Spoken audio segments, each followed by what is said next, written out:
Monica, you better take that Superman shit somewhere else.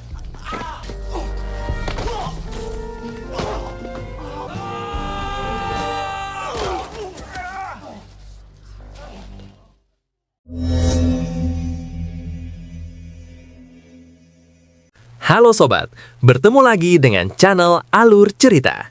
Kali ini kita akan membahas salah satu film jadul yang berjudul The Substitute. Film yang rilis pada tahun 1996 ini menceritakan seorang tentara bayaran yang pergi menyamar sebagai guru di sekolah Dade County untuk memerangi geng narkoba. Tanpa berlama-lama, mari simak kisahnya di sini. Get on the ground, on your faces, arms out of your sides.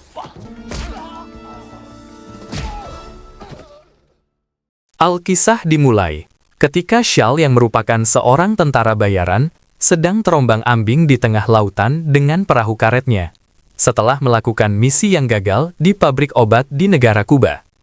Tak lama kemudian, ia menembakkan sinyal keberadaannya kepada rekan setimnya yang kemudian menjemputnya. Kegagalan misi di Kuba tersebut menewaskan 3 rekannya. Sialnya lagi, pemerintah AS tak mengakui bahwa tentara bayaran tersebut dari mereka. Alhasil, timnya Shal pun secara tak langsung dibubarkan, yang membuat mereka akhirnya menjadi pengangguran. Kemudian, kisah berlanjut ke sebuah perkelahian antar pelajar, dan pelajar yang berkelahi tersebut bernama Jerome. Ia dihajar oleh siswa lainnya hingga babak belur. Kemudian datanglah 2 guru melerai perkelahian itu. Kedua guru tersebut bernama Daryl Sherman dan Jan Hetzko yang merupakan kekasihnya Shal. Setelah berhasil membubarkan para siswa, termasuk siswa yang bernama Lakas, yang merupakan ketua geng di sekolah tersebut, ia merupakan siswa kesayangan kepala sekolah. Saat itu, Lakas tak terima Jan Hetzko menuduhnya menjadi dalang perkelahian itu. Ia pun lantas mengancam akan membunuh gurunya tersebut.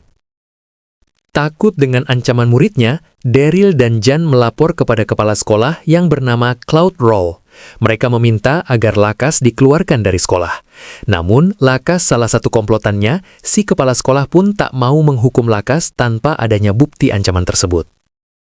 Lalu, ketika Jan mau pulang, ia pun diganggu oleh Lakas dan gengnya. Ibu guru yang ketakutan itu lantas sesegera mungkin pergi dari gangguan para geng tersebut. Setibanya di apartemennya, ia dikejutkan oleh kedatangan Shal yang tiba-tiba. Di situ, Jan menceritakan bahwa ia diancam oleh salah satu muridnya. Singkat cerita, ketika Shal sedang bersantai, ia kemudian dihubungi salah satu rekannya yang bernama Joey, karena mendapatkan tawaran pekerjaan dari seorang pengacara.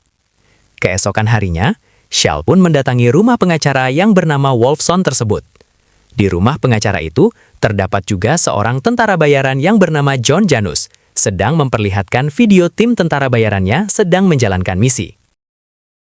Ketika si pengacara tersebut menceritakan misinya, Shal menolaknya karena tak ingin mengawal geng narkoba dan membunuh jika diperlukan. Penolakan Shal itu membuat Wolfson membandingkan timnya dengan timnya John Janus. Hal itu membuat Shal marah dan mencekik Wolfson. Penolakan itu sempat membuat rekannya Joey kecewa. Lalu ketika pulang, ia menanyakan keberadaan pacarnya kepada tetangganya, yang menyebut bahwa dia sedang jogging di pinggir pantai. Jan yang sedang asik jogging tiba-tiba dipukul oleh seorang pria besar dari suku Indian dengan sebuah kayu, yang mengakibatkan kaki Jan cedera. Ketika ia terjatuh, pria tersebut kembali ingin memukulnya.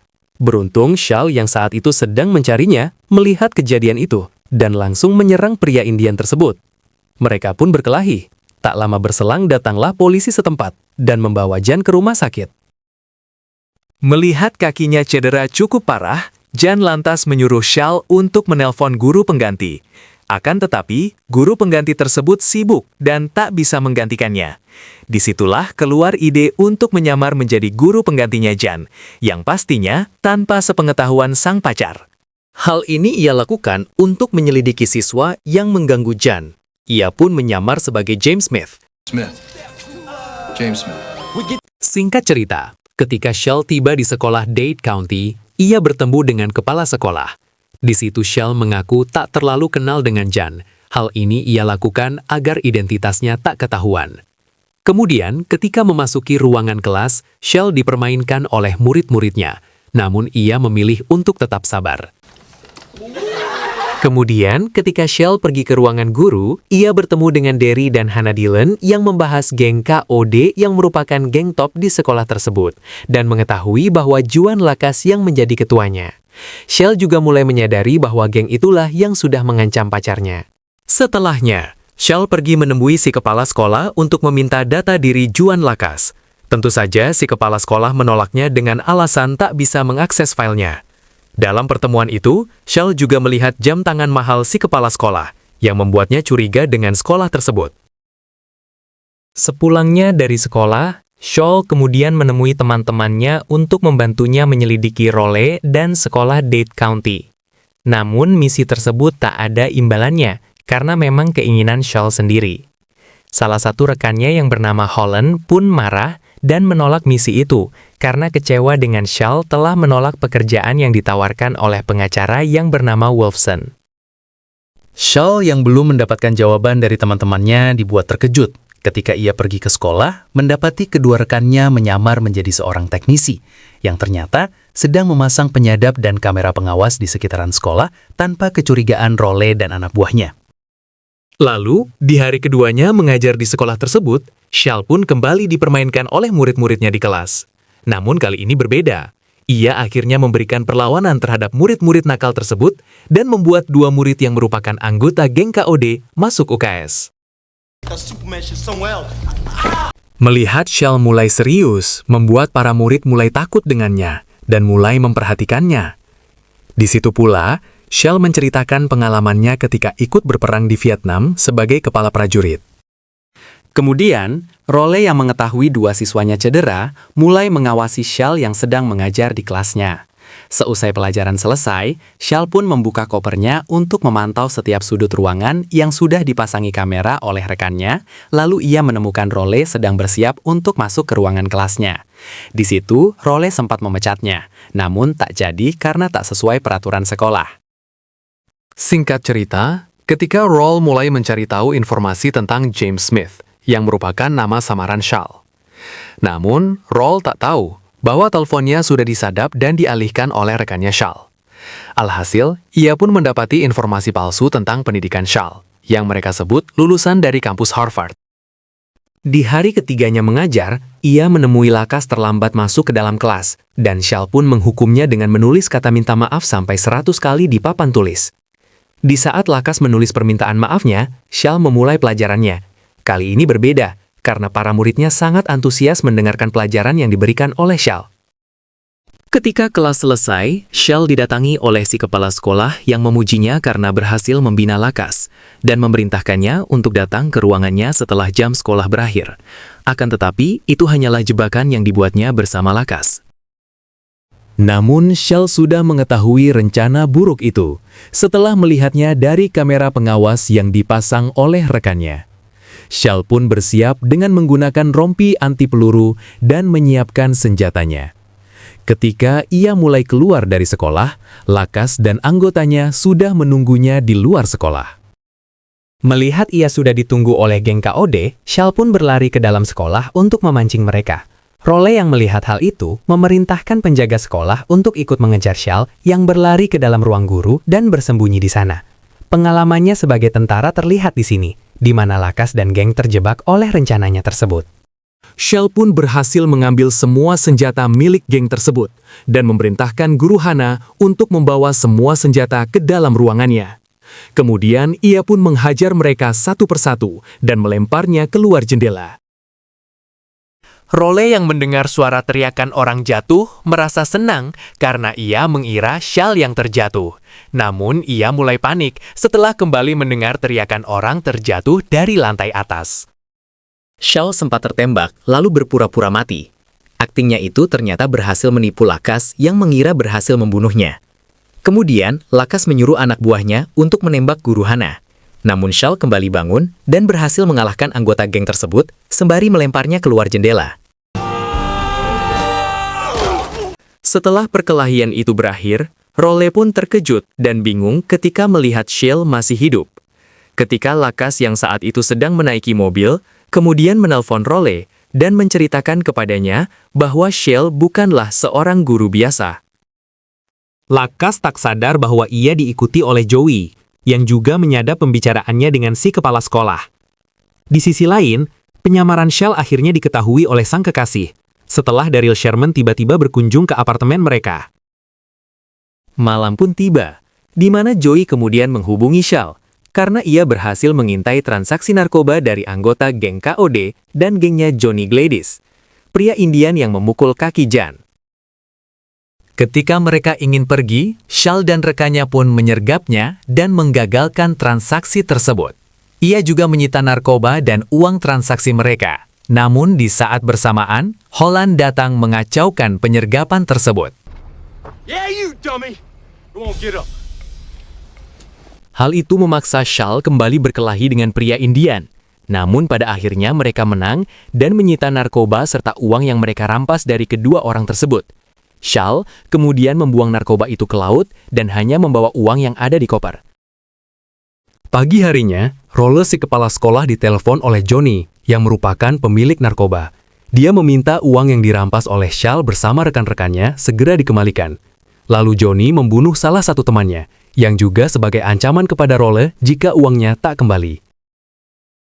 Setibanya di sekolah, Role langsung mendatangi Lakas. Ia mengira Lakaslah yang mengambil uang tersebut.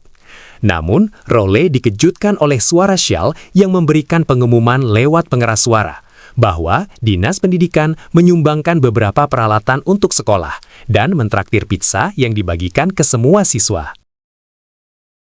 Disitulah Role mulai curiga bahwa Shell yang merampas uang transaksi narkoba tersebut. Daryl yang mengetahui identitas Shell kemudian menanyakan kepadanya apakah dia ada misi di sekolah tersebut. Shell pun menjawab dan mengatakan bahwa di sekolah tersebut menjadi tempat penyimpanan narkoba. Namun Daryl tak percaya dengannya.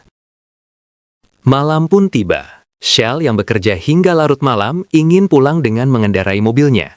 Namun ia tak sadar bahwa sedang diikuti oleh dua orang pria yang merupakan suruhan si kepala sekolah. Di situ, Shell ditembaki oleh kedua orang tersebut yang membuat mobilnya hilang kendali dan menabrak sebuah rumah. Setelahnya, mereka pun memberikan kabar kepada Role bahwa Shell sudah koit.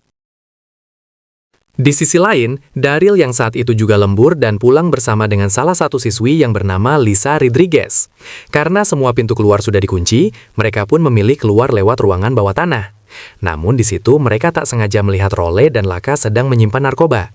Melihat hal itu, Daryl dan Lisa kemudian berusaha kabur, namun ketahuan oleh Role yang langsung memerintahkan Lakas untuk mengejarnya. Daryl kemudian menyuruh Lisa untuk bersembunyi dan memberikan kabar kepada Shell sembari ia memancing Lakas dan geng. Usaha Daryl terhenti di lapangan basket, di mana ia terkepung dan kemudian dibunuh oleh si kepala sekolah. Keesokan harinya, para murid di sekolah berduka karena mendengar kabar bahwa Shell telah meninggal. Mereka pun melakukan penghormatan dengan meniupkan sebuah trompet dan menaikkan bendera setengah tiang. Namun mereka terkejut setelah Shell tiba-tiba datang ke sekolah. Kemudian Lakas dan Role juga terkejut melihat Shell belum koit. Mereka berdua pun buru-buru pergi menemui guru Jan Hetsko untuk menanyakan tentang identitas aslinya. Lalu siswa yang bernama Jerome memberikan kabar kepada Shell bahwa kepala sekolahlah yang memberikan berita kematiannya itu, dan ia juga mengatakan bahwa Daryl Sherman ditemukan koit di lapangan basket.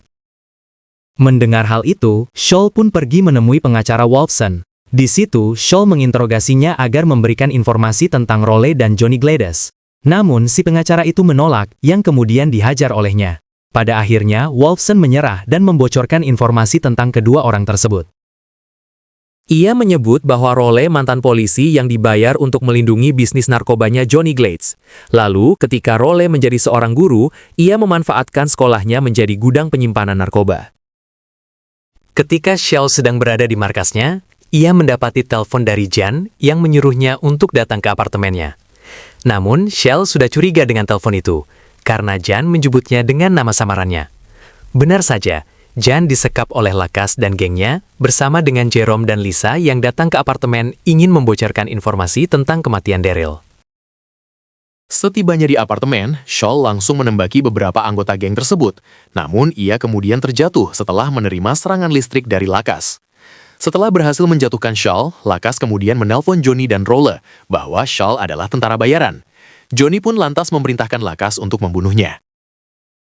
Beruntung pemilik apartemen menjenguk karena mendengar suara ribut dari dalam kamar tersebut, yang kemudian membuat mereka lengah. Shaw pun memanfaatkan situasi itu untuk melepaskan diri. Namun ia terhenti karena Lakas mengancam akan menembak pacarnya. Ketika Lakas ingin menembak Shaw, Jerome dengan berani mengambil pistol, yang kemudian menembakkannya ke arah Lakas hingga membuatnya koit. Setelah berhasil melumpuhkan geng KOD, Lisa pun menceritakan kepada Shaw bahwa mereka yang membunuh Daryl Sherman dan menyimpan narkoba di ruangan bawah tanah sekolah. Malam harinya, Shaw dan rekannya pun bergerak untuk menyita narkoba itu. Namun sebelum itu, mereka juga mengirim mayat Lakas dan gengnya kepada Roller dan Johnny. Misi penyelinapan ke sekolah itu ketahuan setelah Roller dan Johnny mendapatkan telepon dari penjaga sekolah bahwa Shaw dan rekannya menyelinap ke sekolah. Ketika Shaw dan Hulan sedang mengambil narkoba itu, mereka mendapat kabar bahwa Roller dan Johnny datang. Sembari memancing agar Shaw dan rekannya lengah, pasukan tentara bayaran John Janus juga menyusup di sekolah tersebut untuk menyergap pasukan Shaw. Dan terjadilah baku tembak di sekolah tersebut. Singkat cerita, Shaw akhirnya berhasil melumpuhkan pasukan tentara bayaran John Janus. Ia juga berhasil menghajar si kepala sekolah hingga pingsan. Namun, kemenangan itu harus dibayar mahal, karena 3 temannya gugur di pertempuran itu. Tersisa hanya dia dan Joey yang masih hidup. Tamat.